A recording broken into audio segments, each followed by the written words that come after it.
Discord. Hey, we are live. The very first episode of the Reck and PopPop show. Thanks for joining us. At this point, we have Doug and Brian. We have two whole people. Maybe we'll get some more. We shall see. We're going to get rid of this now. So let me get out of my comments. Get out of your head. Just calm down. We're going to get rid of that. So glad to have you guys with us today. I'm excited to talk some books with you, PopPop. Ooh, Ditto. Gary's joined us. And let's get our comments. Oh my gosh, Gary. I Gary having to turn off mimicking me. Yeah. I was hoping Dr. B would show up, you know. Mm-hmm. Yep.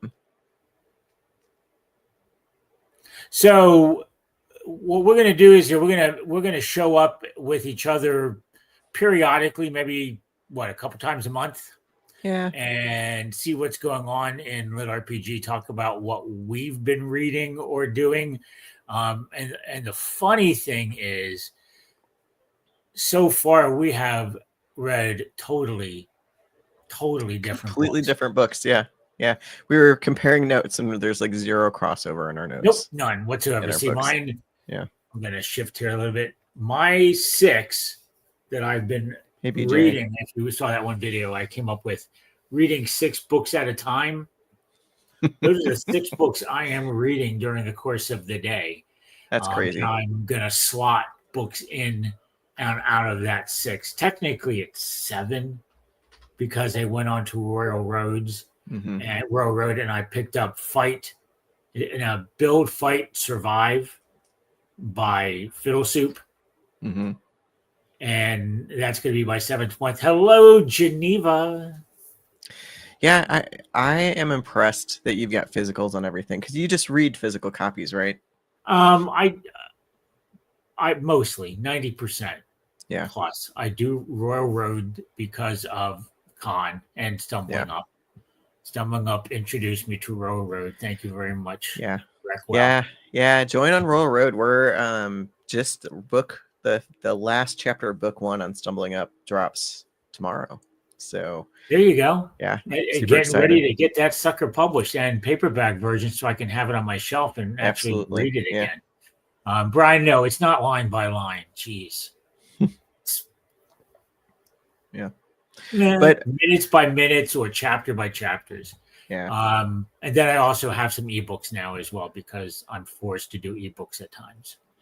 I've normally got a physical and an audio, and then I do like a palate cleansing nonfiction that I've kind of got going at the same time, and then normally I'll have something on Royal Road or something digital. So I've literally not been interested in leaving the genre since I have joined it so recently, and there is so much to do. So I can cleanse my palate anywhere I want with it.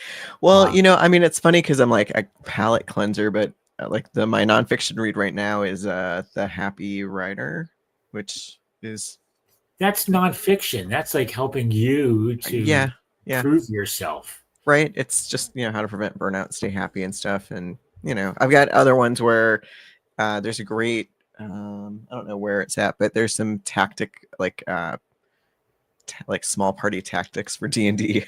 It's all craft stuff. Because you have so much time to actually go and play pen and paper D&D or online D&D. Well, it helps as a writer. It helps you think through battle scenes or what monsters would be doing. I'll give that a thumbs up since I'm just a consumer. Yeah. We'll see what happens. Yeah. And I'm hoping that we build a good little audience up. I'm glad I do see the people that I expect to see and wanted to see to show up, and it'll be good. So, what do you want to talk about first? You want to talk about my 6 books I'm reading? Yeah. Well, why don't we go back and forth? We'll play tennis with each other. So you do a book, I'll do a book. So why don't you talk about what is your latest read that you've picked up? These 6 right here. Yeah. Keep going back to that. Out of those, and I have to mention it that it took a while to get to it, but as Gary Bradley said, Ultimate Level 1 is so good. Okay, so let's talk Ultimate Level 1. I actually haven't read it. I think I've heard about it, but who's the author? That's Sean Wilson, the amazing Sean Wilson. It's just a cool world where characters, well, people get one skill and a couple will get maybe two skills, but the skills are very limited. They are assigned when they hit 18. And in that one, max gets 2.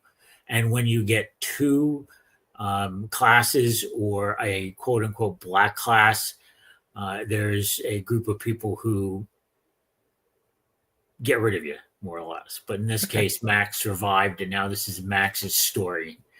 And it is a lot of tension between having to stay secret from other people who wouldn't understand what's happening to him, which is gaining multiple classes, and from the gods or the power, the powers that be that don't want him around.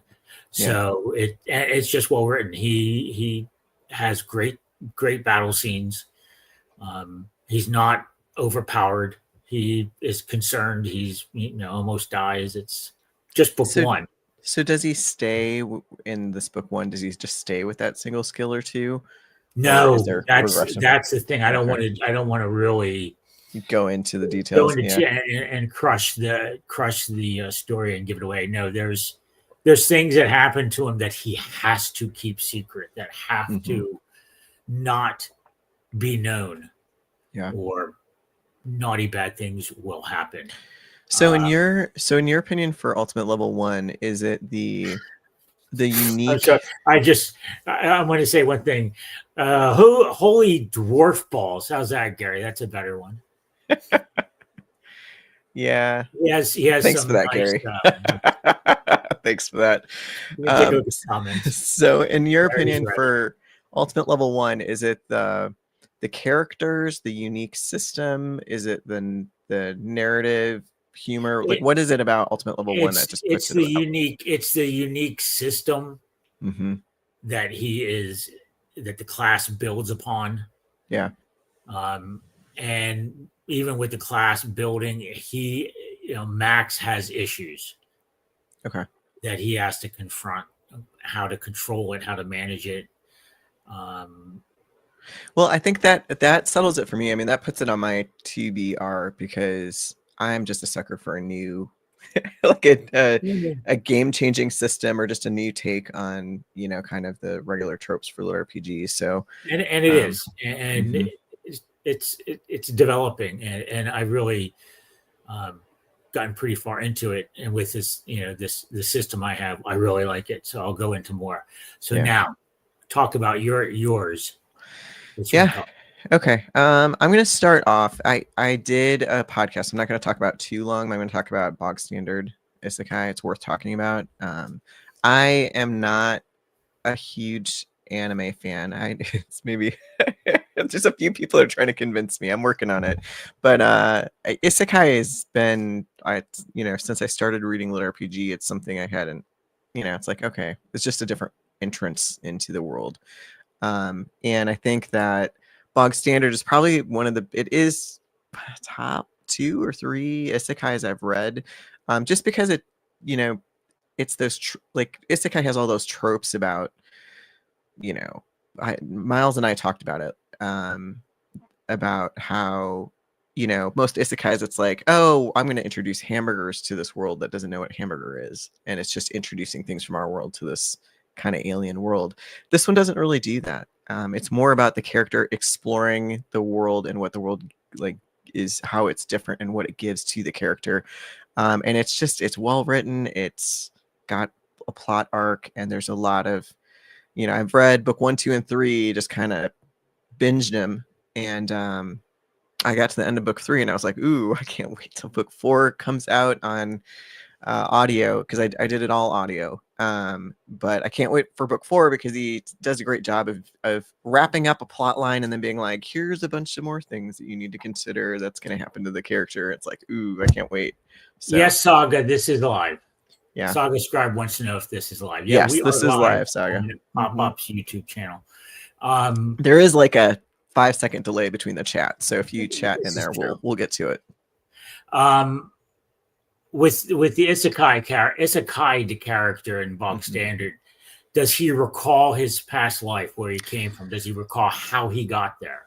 He does, yeah. And it's a little, it's that thing about Isekai where you've got an adult, like a 20-something adult that gets Isekai into like a 12-year-old, which is, I've always thought is kind of weird. But again, one of the things that it handles well, at least so far, is that the now 13, 14-year-old is not falling in love with a 14-year-old. You know, I mean, and the character's even like, I'm not dating until I'm 21 as a being in this world because this is no, which I appreciate. It was well done. Brian's gonna get banned. We're gonna get Richie over here. And Brian's just causing issues. So yeah, just punk. Yeah. All right. Yeah, that kind of might have been okay back in the 70s when the 30-year-old falls in love with the 14-year-old, but not anymore. No, I don't think it's ever been okay. It's just been something that's we're against accepted. It a lot, but no longer in any way, shape, or form. I have not read Bog Standard. Of course, I have not read any of the books.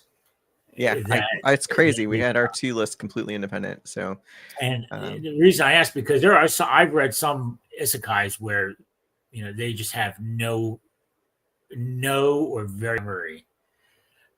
Whatever happened. An example of that would be, and I'm going to talk about this a lot in the future, would be Project Tartarus Archie by Erebus Esprit. His character just emerges in the creation phase with the system totally blank. And over time, he starts to remember a few things. Yeah. So you have the really hardcore isekai where there's no recollection and no idea, or since we do have an author present where in I'm Not the Hero, they just know everything. They remember everything. They know how they got there and all that kind of fun stuff, and they know where they're at. That's actually a good segue for me, because I did, in my reading cycle, I did finish book 2 and 3 of I'm Not the Hero, of Tommy's, Sour Patch Hero. And I've been doing a lot of book 1s, but that was one of the series where I just read through what was on. I listened to it. It was on audio. But I just want to say, like, thank you, Tommy, that the books get better and better. And I think that's one of those things that's true about LitRPG. As we get better at writing, our books get better. Not that book 1 was bad. Did Erebus know I was going to talk about him? He just shows up. He must have it's like magic. Power. But Erebus, thank you for Project Tartarus. Just read book 1. I'm going to get the other 2, and just wow, just one of my favoriteest. Yeah, that'll be 2 and 3 will be segued in. I know he's working on 4.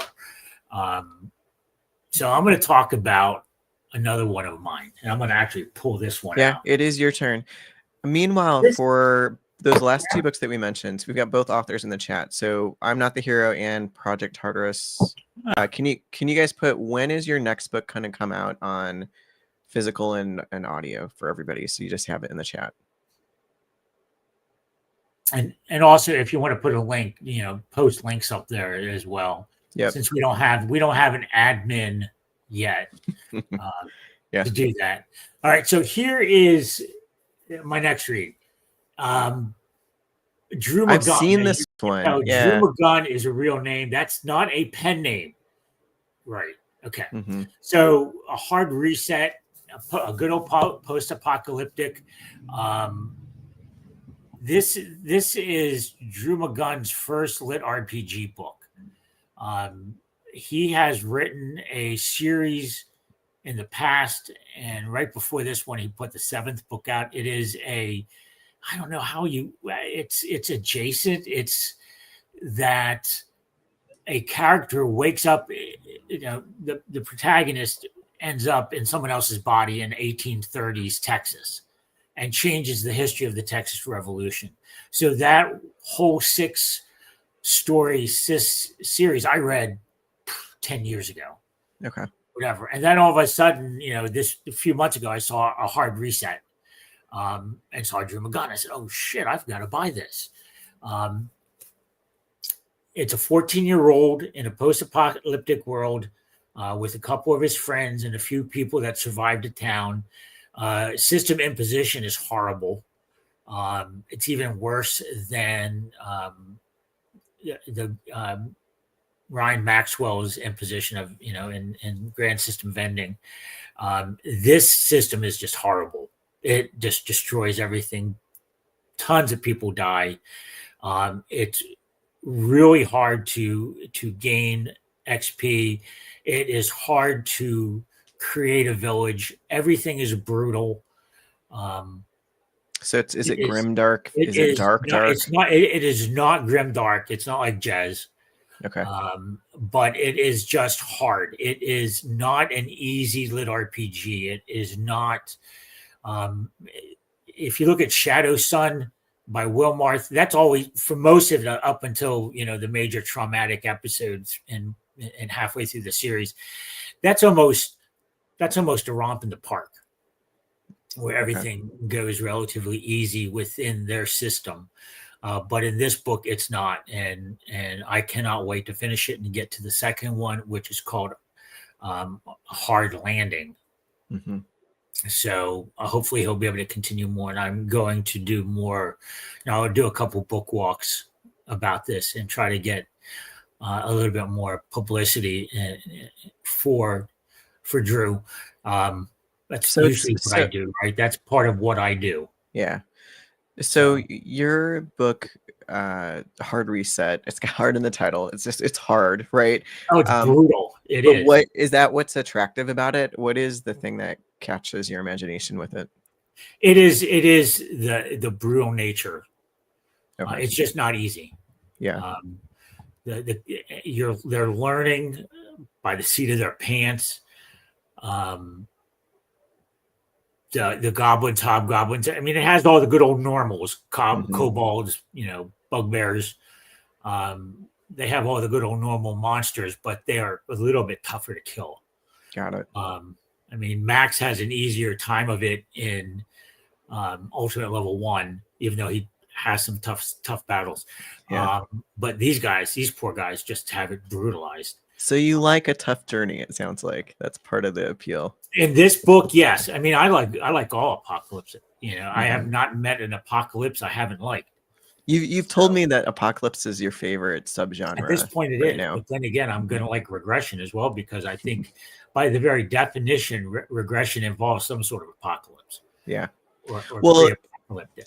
If you're one of our viewers, I'd love to hear in the live chat what your favorite subgenre is of the moment. Because right now, apocalyptic lit RPG is popular. It's one of the more popular subgenres that's just hot right now. So, but is that your favorite? What should all the authors be writing? What do you want more of? So, yeah, okay. So what was the name of that author? It was Drew McGunn. Drew pen name, of course. He's a good old Texan, and it's based in Texas. Okay. So, and I think he just loves a great state of Texas, which is acceptable. Yeah. So, and is this his first lit RPG? This series is his first lit RPG. Mm-hmm. The Texas Wank series that he did, where Texas just becomes the best state in the world or country in the world, is adjacent somehow. Okay. Technically, since it's what, if you go back into the body of someone, that's an isekai. So it's an isekai. Yeah. So it's there. Yeah, but that's fair. There's no stats. There's no progression in it. So in his original series. Yes, in the first one. So it's adjacent to a degree. Yeah. Well, my next book So I have been on a, I don't know. It's like I read the third book of I'm Not the Hero and got on this journey of like academies or something.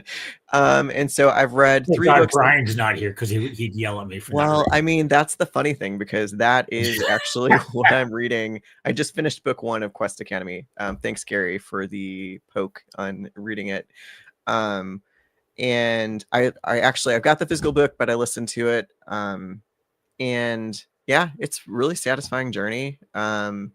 It's definitely more superhero-y sort of lit RPG. It takes place in an academy setting. The main character is actually his kind of superpowers more on the crafting route, which I actually found very satisfying. He's a little bit of he's definitely OP. So if you like OP main characters, Quest Academy is definitely for you. Generally speaking, that's not my flavor of lit RPG that I like, but in this one, it's just, I don't know, the main character's kind of charming, and it's just the system's interesting because there's a lot of just dynamics with the crafting and the academy that work well together. So there's just a lot of activity that's going on at any moment. You're not sitting there waiting for something to happen because there's just something else that's happening. So it's just a pretty fast paced. I've already started book 2, so that's a good sign that I liked it enough to start book 2 pretty quick. But yeah, so Quest Academy. So have you read Quest Academy yet, PopPop? I started to read it, and I will have to pick it up again at some point. Yeah. My biggest impediment, not a problem, but an impediment, is that it's somewhat modern aged to a degree. I mean, it has even trains, futuristic. so but it has TVs, it has modern technology, and they're facing demons. So, I agree. So I have to overcome that just because I know it's supposed, that Brian's writing is phenomenal. It definitely takes it out of the fantasy, and it's I wouldn't call it sci-fi necessarily. It's very superhero-y sort of logic. I can see that. I will have to finish before the con in July because I do not want to be subjected to his wrath. The irony about Quest Academy is that, one of the reasons I think that wait a minute, Reck. Hold on just for a second. I have to come here and everyone knows I abuse people. That's what boomers do, and that's what I did down in the Discord. But we need more self-serving comments. Really, Doug? Really? I guess I can't even agree with you, Doug, because I also have a gamelit sci-fi, so I can't look. Yes, I agree, Doug. We need more sci-fi lit RPG. Doug, hopefully, I was just calling this out. Erin Ampersand had talked about there's like a sci-fi contest for it. She wants some lit RPG sci-fi. So if you've got a lit RPG sci-fi, reach out to Erin. She's got a contest that everybody can enter. So. Well, there you go. All right, my turn. And I'm going to go away from. I do want one last comment. Go ahead. At LitRPG, we all met Brian in very public spaces. Funny guy. Quest Academy, not a ton of humor. Whoever's been saying the story, why would he do it? Yeah, I mean, it's just funny because he's such a funny guy. But guy. Wouldn't it be cool if he was like the master of ceremonies? I'm not saying that just because Geneva might still be in the audience. Who knows? Increase his role. My opinion. But what does my opinion matter? I'm just PopPop. All right. So my next book, it's going away from the apocalypses and all that kind of fun stuff.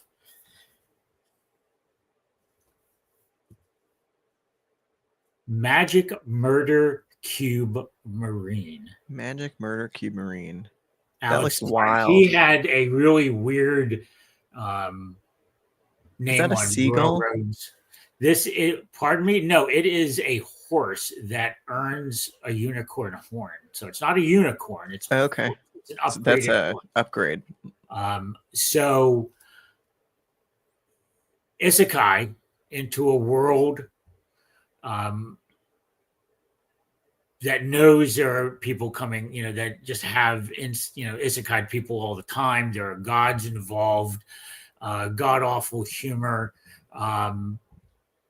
It's a grunt to a god as opposed to an OP, weak to powerful or weak to OP. Mm-hmm. Yeah. It's grunt to a god. He is a marine who gets vaporized during a assignment and ends up in this world.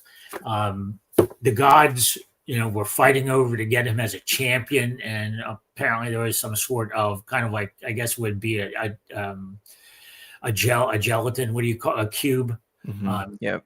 Yeah, That, like a gelatinous cube. yes, a gelatinous cube that won him over because he happened to have an AK-47 or an AR-15 inside the cube. I mean, that's that's how he got him to be his patron. Hades was not happy about that, so it's his ascent into godhood. It's not easy. So it is hilarious. It rates up there, in my opinion, with DCC, with the type of humor. Okay. So comedy. Definitely with Discount Dan. Shadow Alley Press publishes it, so obviously James Hunter liked something with it, saw something with it, and went and published it. It is not his first book. He has self-published something before, I think. But it's cool. Any book I recommend or mention here, highly recommend to everybody so far. I mean, it's just. So is this one? Is it a series, or is it just got the one? This is book one. It's supposed to be more. Okay. I think Jeanette indicated that there were more en route. Definitely Discount Dan and Cul-de-sac Carnage up there. Definitely that level and quality. Those are high level. Those are way out there. Yeah. Gary's going to get banned now. I'm just banning everybody. Gary just not allowed. I'm telling the same thing I say to Richie. Not allowed. No banning. Sorry. I'm going to track one down. I might go spend money. Yeah. Okay. I'm not going to look at the comments anymore because Gary's just doing that on purpose. Yeah. He's like being Jay Baraz of our world here, Yeah.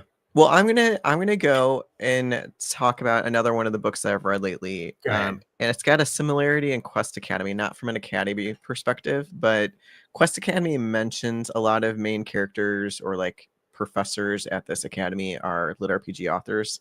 So there's like the Chatfield professor, and there's name drops from the community in there. Yeah. So Golem Master, by TJ. What's his? TJ Lombardi. TJ Lombardi, yes, TJ Lombardi. I went TJ Reynolds. I'm like, that's not the right author. TJ Lombardi. I read that one here recently, and that one also it also has this like element of using LitRPG like authors and fans and stuff as different characters in it and narrators and stuff. And what do you think about that? I first of all, I want to say I loved Golem Master. Again, nice complete story, a little bit unique, set in more modern futuristic world, right? With golems fighting and stuff like that. I thought it was a well-written story, so loved it. But what do you think about authors using other authors' names in the story? Well, I interviewed TJ. So I know that all those characters are just homages to them and to the roles that they played in developing TJ as a member of the LitRPG community. Through writing, through some difficult times he's gone through. It's just a thing that he has done. I mean, I remember during the interview, he brings up a book, and I'm looking at him and saying, is that Ryan Maxwell on the cover? Because obviously, Ryan Maxwell looks like Ryan Maxwell. And then he just went all into that, and he, launched into his reasoning for putting everybody in there. I have no problem with it. I did see the Chatfield comments, and even, you just see that in other places. In grand system vending, we've got references. There are coded characters in there, and I know who some are because I talked to Jay Baraz. Jay Baraz is the only one that's named. Yeah. And pretty much in that case, I believe Ryan was putting Jay's personality into that character. However, I really don't think Jay Baraz would make as good of a rogue as the character in the book does. Yeah. So, well, I don't mind it. Again, I want to hear from the folks watching. What do you think? Does having author names in the narrative make it more fun and like juicy as like an Easter egg, or does it kind of throw you out of the book? And a couple of things just to go on there too. In Doug Losey's book, there is going to be Below Decks in book 5. I don't know how it's getting incorporated. So Below Decks is going to be in book 5. Yeah. PopPop is supposedly making an appearance in book 5. Ooh, so Doug's going to be doing some Golem Master of Golem Master. Mm-hmm. Oh, okay. I'm making it over into TJ's book. As long as if you say it out loud, it's going to happen, right? PopPop. No, well, he mentioned it. So what the hell? He told me. That's just like, hey, Ben Karai said he was going to finish Unorthodox Farming 3 because he signed it in my volume 2. Is it going to happen?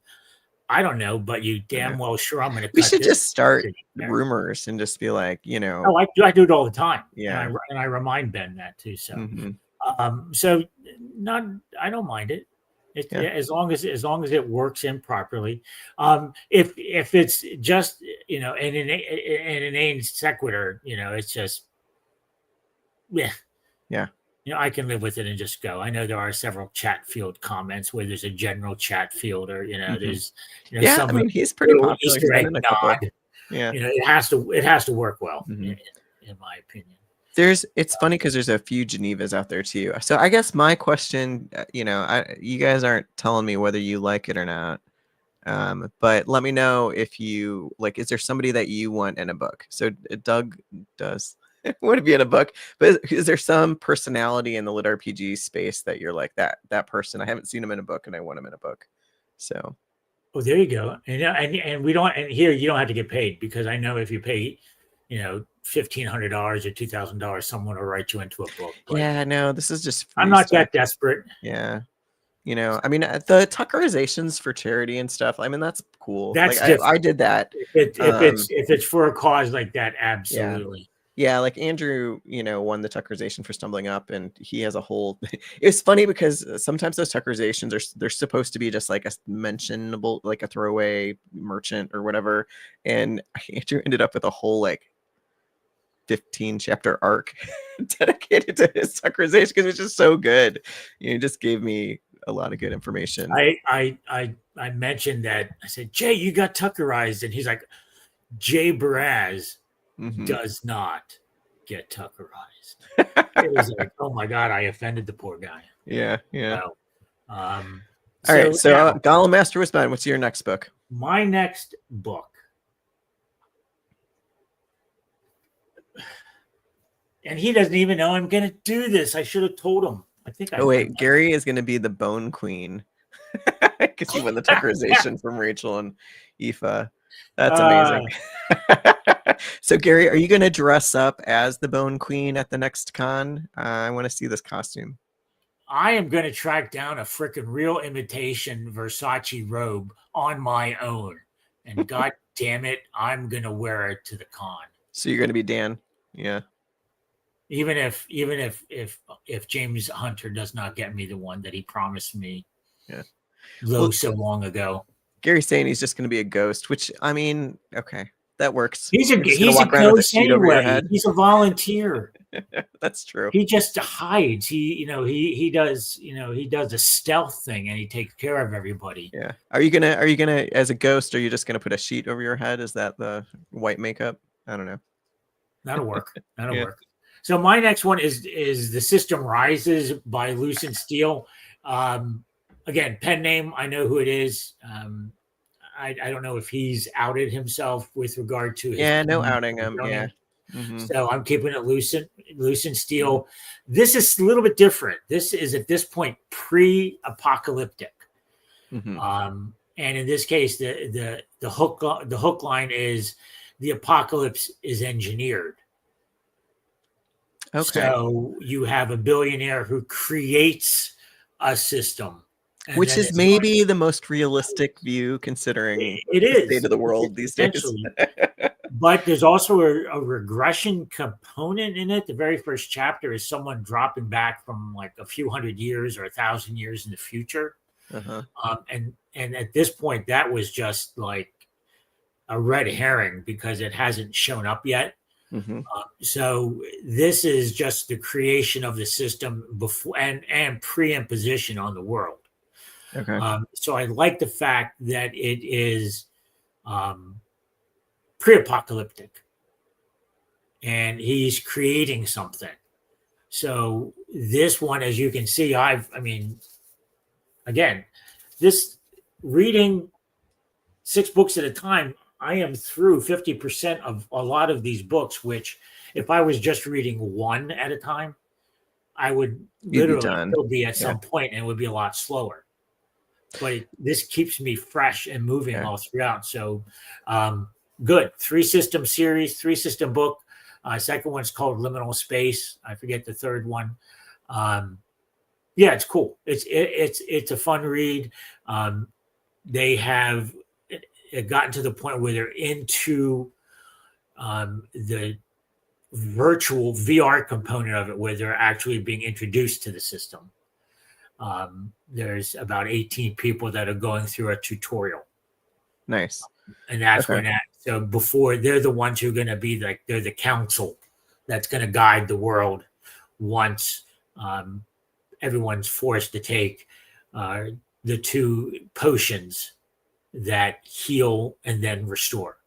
So is it from the perspective of the architects of the system, or is it? Yes. Yeah. Okay. Yeah. So that's kind of a new approach. It is. It's multi POV to a degree. Mm-hmm. No, it is. Yeah. There's no single.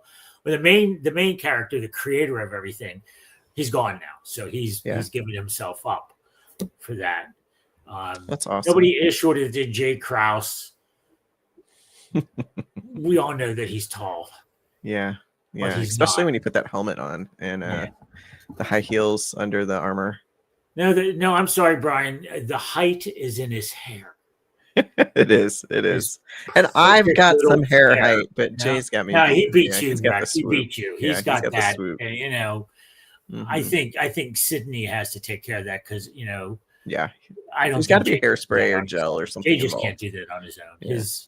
His tism doesn't let him do that. All right, I'm going to talk about next. I'm going to go back to the Academy. So, Pop, you told me that one of your challenges with Brian's book is that it's more modern day sort. So I've got Rift Warden Academy as my next. That is not coming through. That is not coming through. No, all right. This is where it's like episode 1. So we'll have to. Nope, that's still okay. I'll figure it out. I'll figure out how to splash it for the next one. But Rift Warden Academy by Craig Hamilton. I've got him on Chat and Stats on November 6th. So I was reading this in prep for that interview. And he's one of Tao Wong's authors that has done some of the System Apocalypse stuff. This one is think Quest Academy, but like fantasy, right? So I've only read the one book, right? There's only one book out right now, but it's like the apocalypse has happened. Everybody's gotten bashed back to like medieval, like sort of technology with magic, but right. And there's goblins and monsters in the woods trying to attack the few bastion cities of humanity that are left. But there's not really modern technology. It's you're hunting with swords and spears and fantasy sort of stuff. And the main character, I'm giving away like the first chapter. Like the main character is like an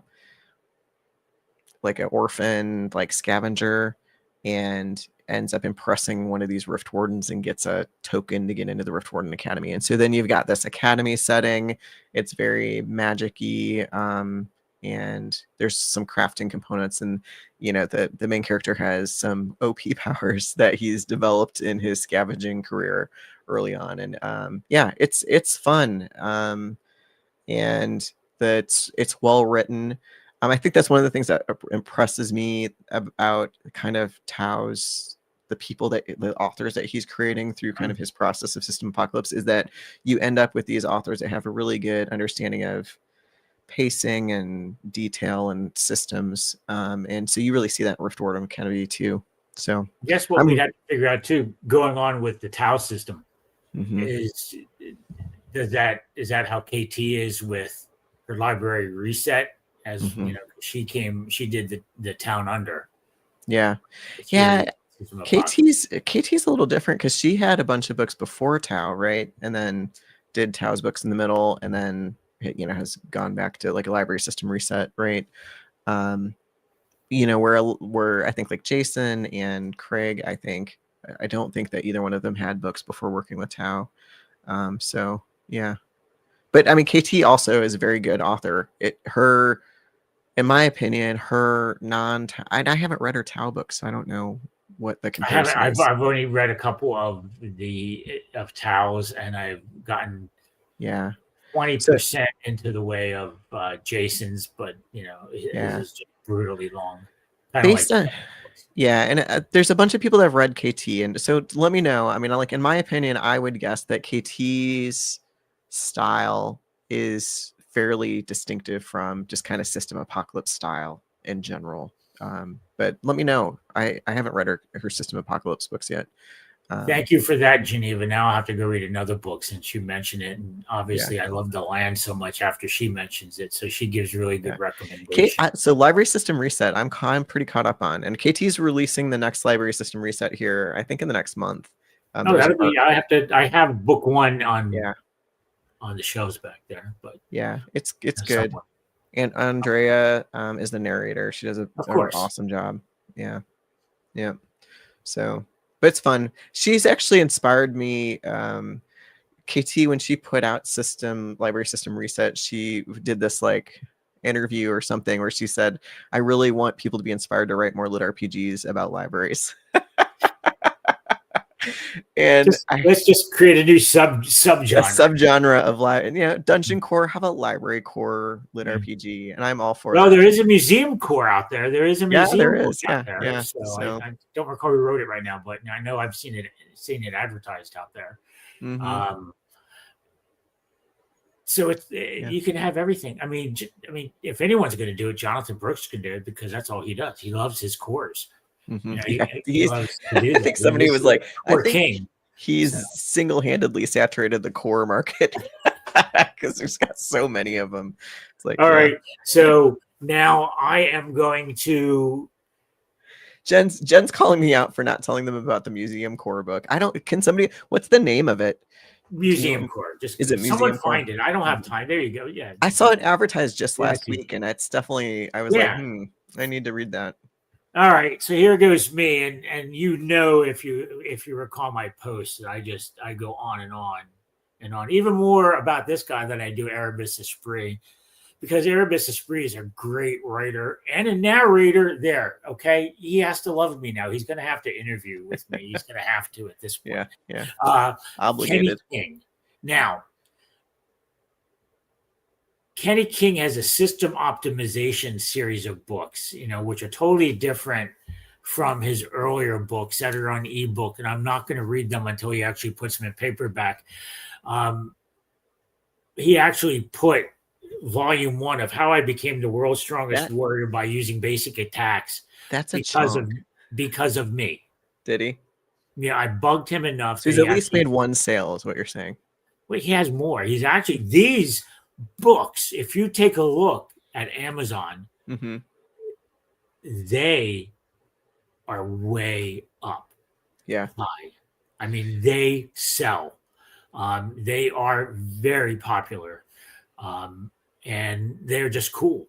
The main character is neurodivergent in an isekai situation, kept his neurodivergency over in the new world. It's obvious. I mean, just his interactions with the world's characters, who some of whom are also isekai in, is obvious. Mm-hmm. So, to come up with a main character that's neurodivergent is different and awesome, Mm-hmm. and just processes the world in his analytical fashion, and just doesn't let anything get in the way. I will buy every Kenny King system optimization book out there. I have almost a half a shelf or more. And as soon as they come out, I snag them. This is the second one I've read by him. They're just great. Yeah. Crunchy, not as crunchy as Tartarus, but up there. And I love crunch. Yeah. And So that's crunch another difference between you and me. I think that's what's going to make this podcast really great, is that we have pretty very like, I'm not as big a fan of apocalyptic lit RPG like you are. I am like a low to medium crunch reader, and you're a high crunch reader. Crunch. Like, we've got some good divergence here. Yes. We're gonna have some good conversations. Yeah. I just saw, harem. Doug is saying, sorry, harem is not my style. We can have a conversation about harem, because in my brain, I've done Venn diagrams, because there is an area where harem lit RPG does work. I mean, obviously, Hukao harem, no. Just no. Breeder harem, no. Yeah. But there may be some sort of, harem light that might be acceptable to a degree. I've not done it yet. So yeah, I'm not going to shame folks that like harem, but it's not my cup of tea either. We only Richie shame. We don't harem shame. That's right. Only Richie shame. There's another phrase. Okay, I want to see that as a ribbon. We don't harem shame. We Richie shame. Yeah. All right. Poor so Richie. Go and do that. Get it done. Do it. Yeah. Yeah. All right. Okay. So my next one.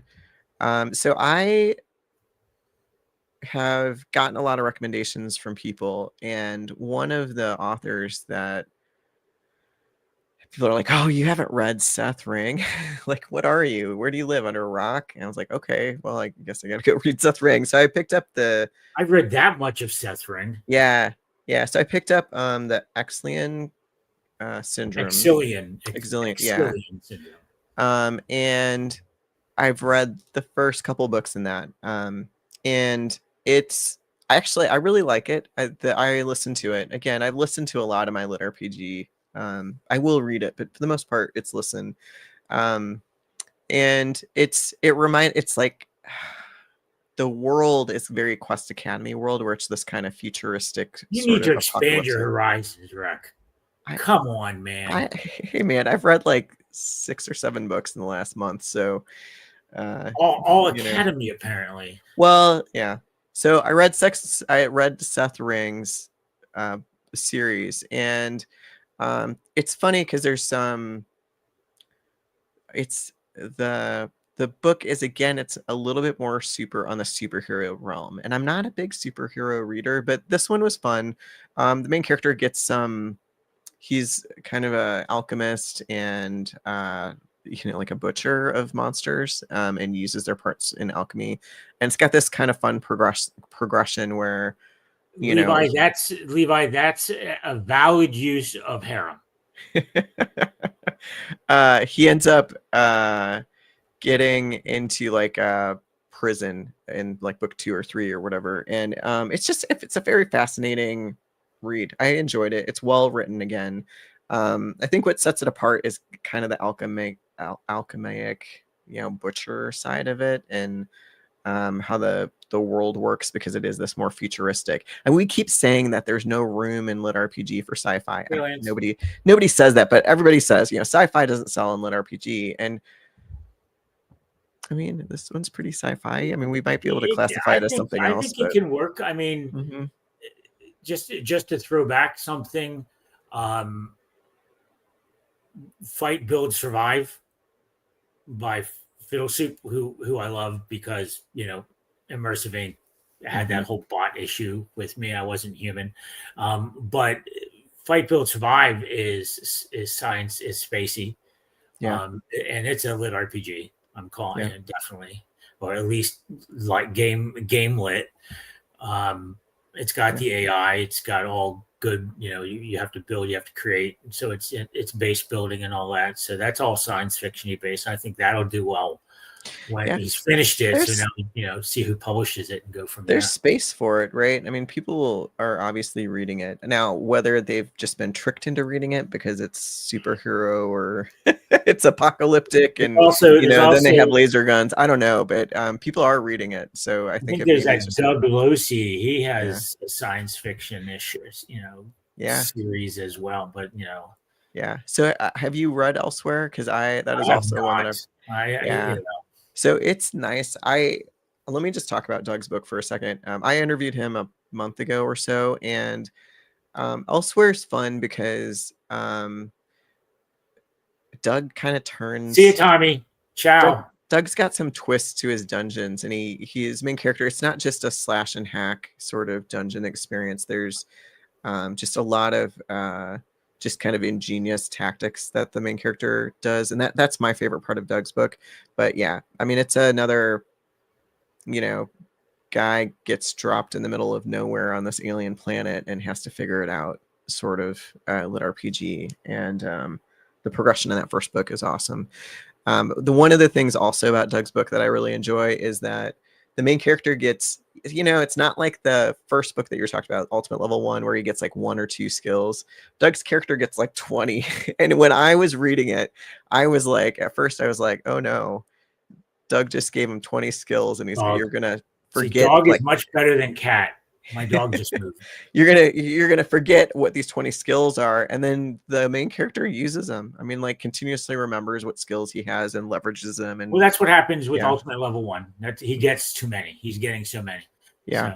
So there are a couple of things I do want to talk about. That's a little bit outside of our books since we have. Yeah. Well, we're getting to the end of time, so this is the time to do. Yeah. Here's yesterday. Jez Kajayo put a post up in several different places concerning scams for authors, and especially geared it towards up and coming authors who trying to get published and whatnot. And it was really heartfelt. You can tell that he does not want people to get abused. And everyone should pass that along, forward it along to your groups. Authors find it on either on PopUp's page or my personal PopUp, Steve PopUp page.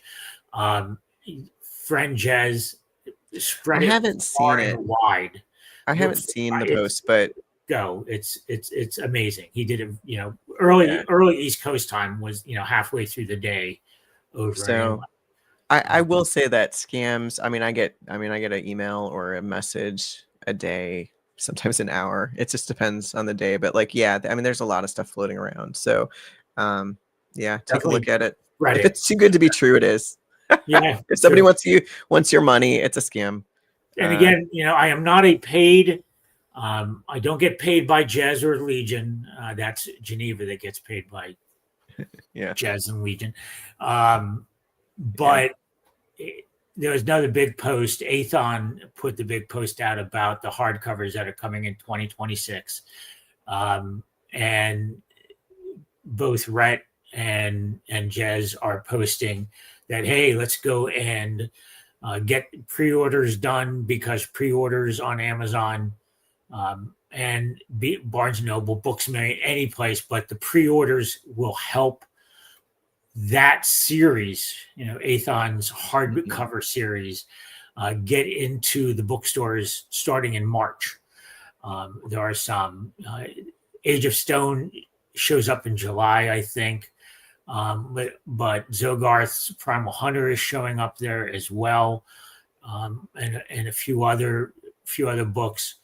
Yes, I've pre-ordered the ones that I've can on Amazon, of course, because when I'm told to do something with books, I do it. It can't be helped. So take a look at Jez's and Athon's posts about that as well, because that expands the reach. Yeah. I want to be able to see LitRPG sections in Barnes and Noble, in Books A Million.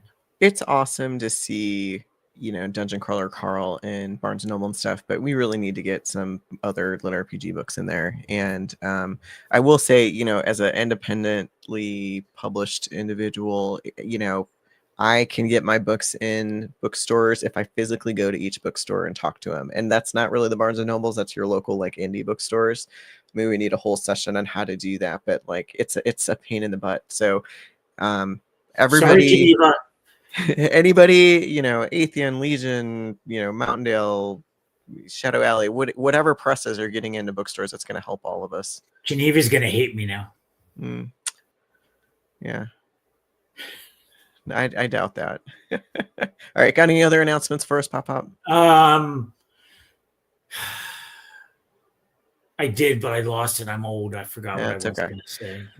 That's okay. Well, I've got a couple just quick things. So on November 6th is my next podcast. This could be with Craig Hamilton talking in detail about Rift Warden Academy and him working with Tao. And then I don't know. So they're still waiting to hear about panelists and things like that. But I'm going to be at Jordan Con. I've got my hotel and ticket and stuff. So if you're if you're in the Atlanta area or you're already planning on Jordan Con, I'm excited to see you. It's going to be a fun time. I think there's going to be a good crowd coming to Jordan Con. So, and LitRPG Con tickets, are they still on sale? Let us know, Geneva. I think with the early release. I have to get one for Gimel. Yeah. I made sure I had mine. Yep. So it's going to be fun this year. Yeah. It's going to be bigger. Yeah. Be better. So that's, I am sticking to from, Jordan Con, not now, maybe in the future, if the PopPop brand expands and survives. I think you're not going anywhere. I can get to those other ones, but I'm going to stick to the LitRPG Con in July. Yeah. We'll see. I'm working on PopPop. We got a few months. I can still poke them, see if we can get them at Jordan Con. But yeah. I know. I could always drive up. Yeah.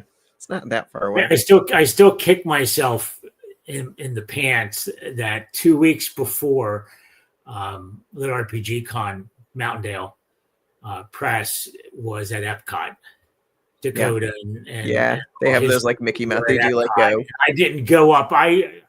They said, "Come on up," and I could not get away, and I was still a little bit, who am I? I'm just Steve. I'm just some boomer on Discord at that point. So I did not have the gumption with or dwarf balls, if as Gary would say with UL1 to go there. So I still kick myself for that. Well, the cons are a good time. It's nice to meet everybody in person and just hang out and have these sorts of conversations with folks about what books are they enjoying. I don't know. I just had some great conversations with fans about what they like, what they don't like, and what they're looking for. And I haven't met a single person that didn't go to LitRPG Con and say they didn't like it. Everybody loved it. Everybody's I'm coming back. I'm bringing my friends. We're coming back. That's kudos to all the sponsors and organizers and all that fun stuff. By the way, last night or yesterday morning, I'm sorry, I had a conversation or interview with Hunter Mythos. Love Hunter. It's funny. He was at LitRPG Con and I didn't really meet him, and then hung out with him a bunch at Dragon Con. It was awesome. Well, I met him through Discord, of course, and then, Mhm. and then just meeting him there. I did not, I wasn't there for the fire and the wonderful events of that night where Yeah. etched in You history. did it. It's But okay. It is okay to miss the fire because it was yeah, not fun. Everybody thinks like, oh, we survived the fire. It was not. It was not a I fun was night. asleep Yeah. down at the But you did Holiday that. Inn. But his interview was great. Um, just just awesome. And there's going to be a lot of good editing out there. A lot of kudos to people. Um, we even got a good curse word out there. I'll be able to get it. Not as good as glurp glurp mother, but um, it works. It'll work in context. Um, so that was really good. And one thing that I really do like, this is awesome, and I'm going to develop. Doing. Hopefully, I can do my own podcast live outside of you and myself. But the format of a long interview that I do, that conversation that I do, that I've done with Ryan and all the Seans and with Aaron, um, is just something different that really works well with us. And Hunter was very thankful for that. And it's really cool. It made me realize, yeah, I got to keep doing that because it is a platform that a lot of people don't really do. And it doesn't end up being TikToked or shortened out in the world. So it can be a treasure trove once they're up there, and if people really want to dive in. And I will shorten it though, and I will get things out to everybody. But I like doing that now. We've lost your voice. You're muted. I am muted. Yeah, are you sure you didn't ban me? I did not ban you. I'm not Richard. I was just saying that I think that it's great. One of the things, so I was the one that did the series. It was like 7 days of LitRPG leading up to Yeah, you LitRPG did. Con, right? And not all, but most of the authors I interviewed, it was their first interview. I mean, they were Yeah. famous. They're selling thousands of books or whatever, but they'd never been interviewed, and they're about to go to this con and be on panels and meet fans and stuff, but almost to a person they were nervous about it. And I think that these podcast opportunities and like the fans are hungry to find out more about their favorite author. And it's a good thing to have in the world. So we need you interviewing folks pop up. Those podcasts did a lot for Mm-hmm. Tommy, for Jay, Yeah. for everyone who participated in those. And you're right. And last night, Hunter has been doing books forever. Yeah. And is wildly successful. Yeah. And that's his first interview. That's the first time he sat down with somebody. Yeah, isn't that crazy? Well, and I will say this too. Leading up to LitRPG Con, I was also in kind of the nervous crowd. And PopPop, you were actually the person that helped bring me out of my shell because I sat down with y'all. you not only at LitRPG Con did you sit down with me, but prior to, you followed me on Facebook. You were like commenting on my stuff. You were like one of my first people on Facebook to start commenting on my random posts and going to all the podcasts and like making a big deal of them. And that positivity that you bring to LitRPG and your like author positive fan mentality is just, it's like a real relief as an author, to just get people that aren't cutting you down or hard-nosed investigation of what's the best lit RPG compared to other it's just like, I mean, people are putting their hearts and souls in these books, and it's just great to have somebody who's enthusiastic about them. Here is something I'm going to put up from Geneva. So what do you people think? Should we do this with guests? That's a good question. Maybe we should have answered. Maybe we should have. Initially, I think our idea was no, but I mean, podcasts are an evolution. This is true. Yeah. This is true. And I do appreciate. I do like this system where I have the ability to pull up the comments. Yeah. And whatnot. This is Yardstream I'm using. Yeah. So just in case anyone wants to know, obviously I'm not just sitting on YouTube. I use Yardstream and Riverside. I'm learning both. I'm teaching myself, which is utterly amazing that you can teach. You can teach a old boomer. boomer new tricks. Yeah, you can. So, all right. It looks like people do want us to interview people, so we'll have to play around with that. We'll have to work. And I am going to work on a podcast. So, considering, I think they're saying we're boring. 7 days in a week. We're going to have to kind of pick days and or times. Fortunately, the podcast group is kind of small. Yeah. I love this, though. Geneva's suggestion is not only do we bring authors, but readers too. And I think that there is absolutely a need to get super fans of the genre more airtime, right? Geneva just destroyed one of my ideas, but yes. I've been proposing a couple times. Anybody who listens to me, I've been proposing that at the next LitRPG Con, we need a fan panel, right? I'd volunteer. Hi. Yeah. But there might be limitations. There might be certain limitations within the rules governing everything. So no pressure there. Geneva, I do want to do that. One person I would love to get Kyle. Yeah, Kyle.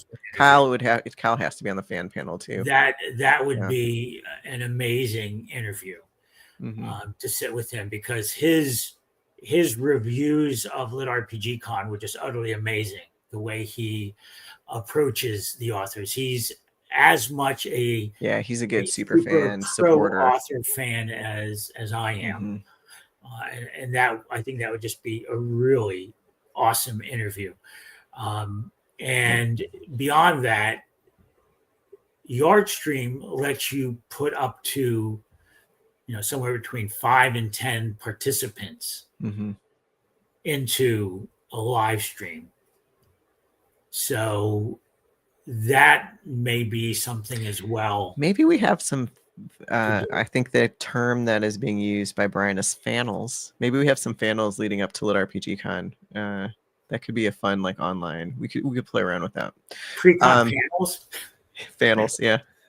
Fannels, fannels. I get that's okay. Now he's gonna have to go and trademark that name. So Doug's got a good point. I just want to call this out, and if Geneva's still here, maybe you can put the information in the chat. But there is a LitRPG takeover. There's a LitRPG event coming up. I think it's this Friday, Saturday, Sunday. It's the 10th anniversary of the LitRPG Facebook group. 25th, 26th, and 27th. Yep. And I'm hosting one for 1 hour of it. There's a bunch of authors that have signed up to host. So check it out. It should be a lot of fun. This is kind of taking there used to be an online con, Gildafy Con, that was a LitRPG focused online con, and LitRPG Con is kind of the baby that came from that. So, this is just kind of a fall celebration and focus on LitRPG. So Laurel has a really good idea as well. It authors, I think, would be easier to get. Editors, I don't know, maybe they'll stay in the background. Yeah, I know some. We could probably pull some editors. And then if you get publishers, I don't know. Do we get Rhett? Do you get Steve B? And can you get? Can we get Geneva to sit down with us and have a chat? Geneva would love to sit down with us and have a chat. Yeah. And narrators, artists, I think would be really cool. Could you see if we get Travis or Jeff or Andrea to sit down, and chat? Because you know what, I'm sure they would, because they get overlooked. Everyone loves them. Yeah. But Jessica 3, yeah. All right. So there's a bunch of ideas here. I think it would be lovely to sit down with people. So the more I talk about LitRPG and more books I read, the more people I want to just talk to. Agreed. Yeah. Agreed. I think this concept works. What do you think? Let us know. Go look for PopPop's LitRPG page. Go look at Reck Well, and tell us what you thought about this tonight. Yeah. And go from there. Yeah. All right. So wrap up a couple last things. So Pop, when's the next time you're going to be online or live, or what's your next interview? You got Hunter Mythos coming out? I have on Hunter Mythos. I'm going to start, putting some things out. He does have a book coming out on Monday, so I have to put his version, his comments about that out onto the appropriate places, so he gets a little bit of street cred. However, from what I understand, Hunter Mythos has an amazing team behind him that helps him out with all his publicity and whatnot. So they'll be doing it. So it'll just be a little bit of an extra, unprofessional kind of stuff that Hunter. You hear the words of Hunter about his book. And for us, the Reck and PopPop show, I believe we're going to do every 2 weeks is kind of the plan right now. So we'll probably see us in 2 weeks. For me personally, Reck, I will be at the Roundtable Bookstore on, God, I have to look at my calendar. I think it's on Saturday, Sunday. What is it? Brian, put in the chat. When is it? I'm just following my calendar around. Oh my God. I know. I'm looking. You know your calendar. You would think, but thanks, Geneva. Thanks so I'm going to be here.